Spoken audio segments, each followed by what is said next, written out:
भारत के महान योद्धा तक्षक की कथा सुनाऊंगा। तक्षक की कथा का आज संदर्भ क्या है ये भी बताऊंगा और आज के संदर्भ में तक्षक की कथा की प्रासंगिकता क्या है ये भी बताऊंगा। तो अतीत को वर्तमान से जोड़ने की कोशिश है। अतीत में जो घटना घटी, जो कुछ हुआ, उससे हमने क्या सबक लिया या क्या सबक लेना चाहिए, इसकी बात करूंगा।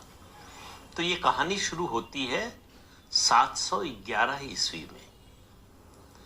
मुल्तान विजय के बाद पहला जो आक्रमणकारी अरब शासक था मोहम्मद बिन तुगलक। नाम आप अच्छी तरह से इतिहास की किताब अगर पढ़ी है तो, और नहीं पढ़ी है तो भी इस नाम को जरूर जानते होंगे। वो मोहम्मद बिन तुगलक जो है बार बार कन्नौज पर आक्रमण करता था। कन्नौज के प्रतापी राजा नागभट्ट, उनकी सेना उसको बार बार खदेड़ देती थी, खदेड़ के भगा देती थी। मुल्तान पर आक्रमण के बाद मोहम्मद बिन तुगलक की सेना तक्षक के गांव भी पहुंची और मुल्तान में भी और वहां भी भारी मार काट मचाई। स्त्रियों की इज्जत लूटी, युवकों को या तो मार दिया, कत्लेआम कर दिया उनका, या गुलाम बना लिया। बहुत सारी हजारों की संख्या में युवतियां तालाब में कूदकर उन्होंने जान दे दी अपनी इज्जत बचाने के लिए। जब उसके गांव पहुंची सेना और वहां मारकाट शुरू हुई, हाहाकार हुआ, तो तक्षक की मां समझ गई कि अब क्या होने वाला है।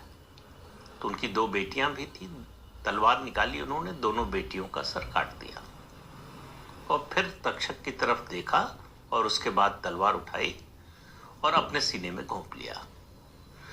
तक्षक 8 साल का था। 8 साल की उम्र में ही उसको उस घटना ने बहुत बड़ा बना दिया। वो भाग गया जंगल में और 25 साल बाद कन्नौज के राजा नागभट्ट II का मुख्य अंगरक्षक बनकर लौटा और उसकी बहादुरी की किस्से उनकी सेना में सुनाए जाते थे। तो अरब सेना जो है बार बार इस तरह से आक्रमण करती थी और उनको खदेड़ दिया जाता था। ये सिलसिला 15 साल तक चला। फिर खबर आई कि अरब के खलीफा से मदद लेकर मोहम्मद बिन तुगलक की सेना जो सिंध में थी वो कन्नौज पर फिर से आक्रमण करने वाली है, बड़ा आक्रमण करने वाली है। महाराज नागभट्ट ने अपने सेनापतियों की बैठक बुलाई रणनीति बनाने के लिए कि किस तरह से इससे निपटा जाए, किस तरह से जवाब दिया जाएगा। तक्षक ने कहा कि महाराज, इस बार दुश्मन को उसी की भाषा में जवाब देने की जरूरत है, क्योंकि हर बार जब मोहम्मद बिन तुगलक की सेना आक्रमण करती थी, अरबों की सेना, तो उनको खदेड़ने के बाद उनके पीछे नहीं जाती थी कन्नौज की सेना, क्योंकि सनातन नियमों से युद्ध करती थी। जब तक्षक ने ये बात कही तो महाराज ने कहा कि जरा खुलकर बताओ तुम कहना क्या चाहते हो। तक्षक ने कहा कि अरब सेना बर्बर है और उसकी बर्बरता आपने मुल्तान में और दूसरी जगहों पर देखा है। अगर सनातन नियमों के अनुसार उससे युद्ध करेंगे तो ये हमारे लिए अपनी प्रजा के साथ घात करने जैसा होगा। महाराज का जवाब था कि हम धर्म और मर्यादा नहीं छोड़ सकते। तक्षक ने कहा, मर्यादा का पालन उनके साथ किया जाता है जिन्हें मर्यादा का अर्थ पता हो। अरब सेना बर्बर है, धर्मांध है, वो राक्षस हैं, हत्या बलात्कार ही उनका धर्म है। महाराज ने कहा कि हम उनके जैसे नहीं हो सकते। तब तक्षक ने जवाब दिया, महाराज, राजा का एक ही धर्म होता है, अपने प्रजा की रक्षा करना। तो राजा ने फिर जवाब दिया, राजा नागभट्ट ने कहा कि ये हमारा धर्म नहीं हो सकता। तक्षक ने कहा, देवल और मुल्तान युद्ध को याद करें। वहां जीत के बाद मोहम्मद बिन तुगलक की सेना ने क्या किया, किस तरह की बर्बरता की। महाराज ने अपने दूसरे सेनापतियों की ओर देखा, सब तक्षक की बात से मौन सहमति जता रहे थे। फिर उसके बाद वो अपने जो उनका कोर ग्रुप रहा होगा उन प्रमुख सेनापतियों को लेकर मंत्रणा कक्ष में दूसरे चले गए और ये खबर आ गई कि अगले 2-3 दिन में आक्रमण होने वाला है। और जिस रात ये बैठक हो रही थी उस रात दोनों सेनाएं कन्नौज की सीमा पर पड़ाव डाल चुकी थी। और ये सबको जो आसपास के इलाके थे सब जगह मालूम था कि बड़ा भीषण युद्ध कल सुबह होने वाला है। लेकिन महाराज नागभट्ट तक्षक की बात से सहमत हो चुके थे। आधी रात को कन्नौज की 1/4 सेना तक्षक के नेतृत्व में अरबों के शिविर पर टूट पड़ी।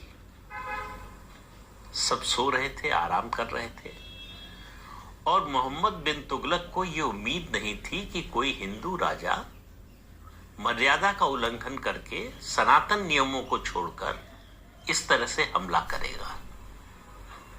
सुबह होते होते 2/3 अरब सेना मारी जा चुकी थी। जो बाकी सेना बची वो उन्होंने भागना शुरू किया। पीछे भागे तो पीछे महाराज नागभट्ट बाकी सेना को लेकर अपनी खड़े थे और उनका भी सफाया कर दिया। इस घटना के 3 शताब्दियों तक 300 साल तक अरबों ने कन्नौज की तरफ या भारत की तरफ आंख उठाकर देखने की भी हिम्मत नहीं की। लेकिन जब युद्ध खत्म हुआ तो महाराज ने अपने सारे सेनापतियों को देखा, उसमें तक्षक नहीं थे। उन्होंने कहा तक्षक कहाँ है? खोजा गया तो अरब सैनिकों की लाशों के बीच में तक्षक का पार्थिव शरीर दिखाई दिया। उनको लाया गया। महाराज नागभट्ट ने उनके चरणों में अपनी तलवार रख दी और प्रणाम किया। उन्होंने गरजते हुए स्वर में कहा, तक्षक के लिए कहा, तुम आर्यावर्त की वीरता के शिखर थे तक्षक। ये देश सदियों सदियों तक तुम्हारे योगदान को याद करेगा और युगों युगों तक तुम्हारा आभारी रहेगा। और महाराज ने कहा कि तक्षक तुमने हमें सिखाया, हम अभी तक ये जानते थे कि करेगा और युगों युगों तक तुम्हारा आभारी रहेगा। और महाराज ने कहा कि तक्षक तुमने हमें सिखाया, हम अभी तक ये जानते थे कि अपने देश की रक्षा के लिए, अपनी प्रजा की सुरक्षा के लिए जान कैसे दी जाती है। तुमने सिखाया कि देश और प्रजा की रक्षा के लिए जान कैसे ली जाती है। तो तक्षक का संदेश क्या था कि दुष्ट को दुष्ट की ही भाषा में समझाया जा सकता है।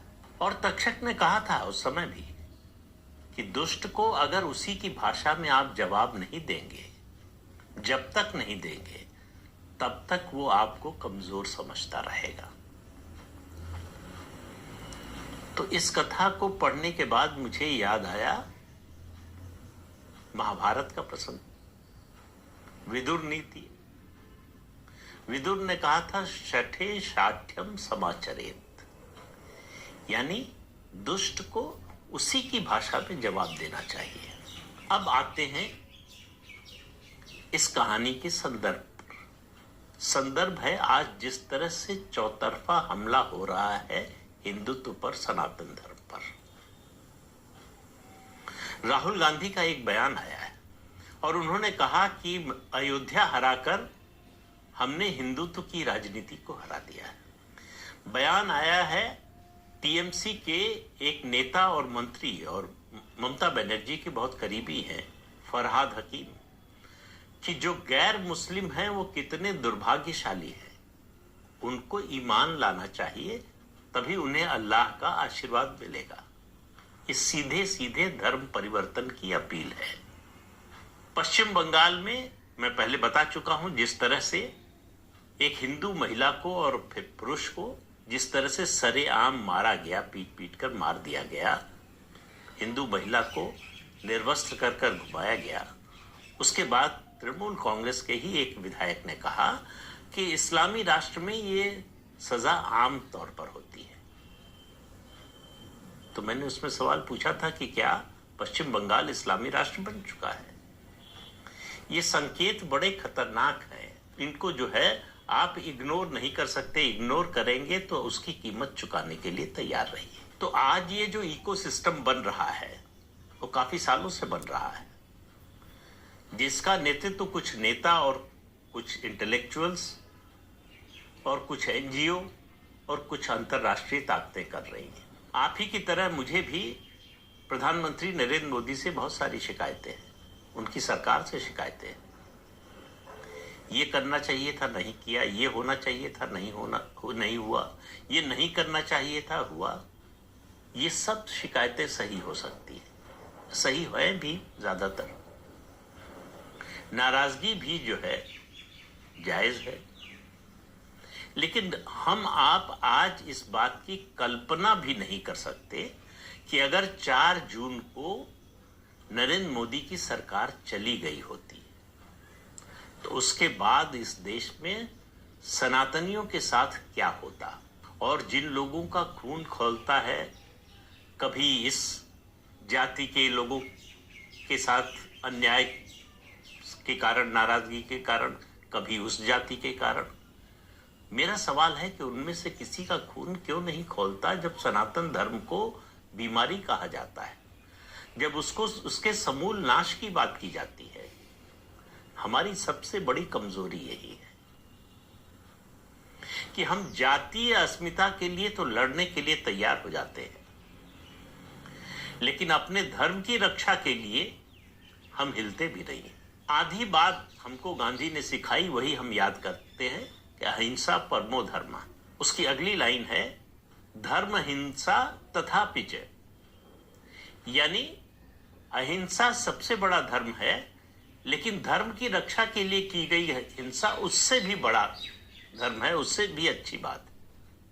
ये दूसरा पक्ष नहीं बताया जाता। तो हिंसा करने के लिए नहीं कह रहा हूं, लेकिन ये जो अहिंसा की बात सिखाई गई, ये दरअसल हिंदू समाज को कायर बनाने के लिए। हिंदू समाज कायर नहीं रहा, लेकिन उसको बनाने की लगातार कोशिशें लंबे समय से चल रही हैं। तो आज का संदर्भ ये है कि प्रधानमंत्री नरेंद्र मोदी ने सनातन धर्म के, बल्कि मैं कहूंगा उसका नतीजा भुगत लिया। कुछ हासिल नहीं हुआ, जो था वो भी चला गया। अब समय आ गया है दुष्ट को उसी की भाषा में जवाब देने का। प्रधानमंत्री ने लोकसभा में जो कहा कि ये जो इकोसिस्टम है कांग्रेस का, इसको इसी की भाषा में जवाब देने का समय आ गया है। तो मैं कह रहा हूं, आपने ये जो बात कही उसको आचरण में उतारने का समय आ गया है। अब इन वक्तव्यों से, भाषणों से काम नहीं चलने वाला है। ये दिखाई देना चाहिए कि इस पर जो है अमल कर रहे हैं आप, और इसके अनुसार आपकी नीतियां बन रही हैं, इसके अनुसार कार्यक्रम बन रहे हैं। इसको आपने अपना लक्ष्य बना लिया है। ये सरकार अगर ये काम नहीं कर पाई तो मैं कह रहा हूं कोई सरकार नहीं कर पाएगी, और हमको, आपको दशकों, हो सकता है शताब्दियों तक अफसोस करना पड़े। ये अवसर है बदलाव का। अगर इस समय चूक गए तो फिर ये अवसर जल्दी आने वाला नहीं है।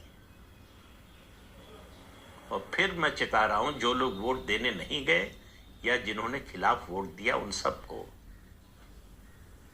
ये जो जातीय अस्मिता पर इतना गर्व का प्रदर्शन कर रहे हैं आप, अगर धर्म नहीं बचेगा तो ये जाति अस्मिता कहां से बचेगी? आप ईसाई या मुसलमान बन जाएंगे तो कौन सी जातीय अस्मिता बचेगी जिस पर गर्व करेंगे? ये सब गर्व दिखाने का समय तभी तक है जब तक आप सनातनी हैं, जब तक आप हिंदू हैं। जिस देश की आबादी में 78% हिंदू हों, वहां हिंदू धर्म पर खतरा मंडराए, हिंदू धर्म खतरे में हो। जरा सोचिए कि हमारी स्थिति क्या है। हम कैसे लोग हैं जो संख्या बल में इतनी बड़ी तादाद में होने के बावजूद रक्षात्मक मुद्रा में है, शिकायती मुद्रा में है। शिकायत करते हैं कि हमारे साथ अन्याय हो रहा है। न्याय मिलता नहीं, न्याय हासिल करना पड़ता है, उसके लिए संघर्ष करना पड़ता है, और उस संघर्ष से पहले उसकी तैयारी और उसके लिए जागना पड़ता है। 4 जून के बाद भी बड़ी संख्या में ऐसे लोग हैं जिनकी नींद नहीं टूटी है, जिनको कोई फर्क नहीं नजर आता कि किस तरह का जनादेश आया है। और ये जनादेश अगर उल्टा आ गया होता तो क्या होता? जो इसके बारे में सोचने को तैयार नहीं है उनकी पीढ़ियां इसकी कीमत चुकाएंगी। तक्षक और विदुर की बात याद रखिए, दुष्ट को दुष्ट की ही भाषा में जवाब नहीं देंगे तो वो आपको कमजोर समझता रहेगा। तो तय हमको आपको करना है कि दुष्टों को उन्हीं की भाषा में जवाब देना है या कमजोर समझे जाने के लिए हम अभिशप्त है। फैसला आपका। तो इस अंक में इतना ही। अगले अंक में फिर मिलेंगे किसी नए मुद्दे के साथ। तब तक के लिए अनुमति दीजिए। आपसे अनुरोध है कि ये चैनल देखिए, शेयर कीजिए, लाइक कीजिए।